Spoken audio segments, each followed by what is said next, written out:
দুপুরবেলা খাওয়া দাওয়া করে আমি আবার কলের জল বুলিয়ে বাসনগুলো আবার উপরে করে দিচ্ছি রেলিংয়ে। আর দুপুরবেলা না সবাই শুয়ে পড়েছে, দেখো আমি তখন একা একা বসেছিলাম।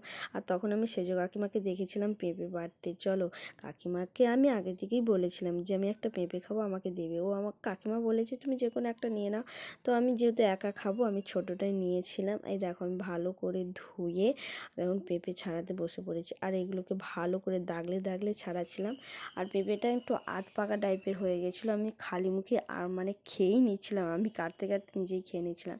দেখো এখানে আমি সব কিছু নিয়ে বসে পড়েছি, তেল, নুন, কাঁচা লঙ্কা, আবার লঙ্কা গুঁড়োও নিয়েছিলাম।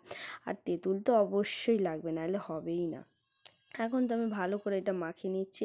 এই দেখো এখানে আমার মাখানো কমপ্লিট। দেখো তোমাদেরকে ভিডিওটা দেখাতে গিয়ে মাটিতে একটা পড়ে গেছে। আর এই ভিডিওটা আমার ননদ যখন দেখবে খুব মিস করবে, কারণ ও দুপুরবেলা খাওয়া দাওয়া করে ছোটো ছোটো ভাই বোনেদেরকে নিয়ে বসে পড়বে এই পেঁপে চাট খেতে। আর মাখানোটা তো খুব সুন্দর হয়েছে। সবথেকে বড় কথা হচ্ছে একা একা এসব খেয়ে মজাটা আসে না। তো ভিডিওটা কেমন হয়েছে অবশ্যই জানিও।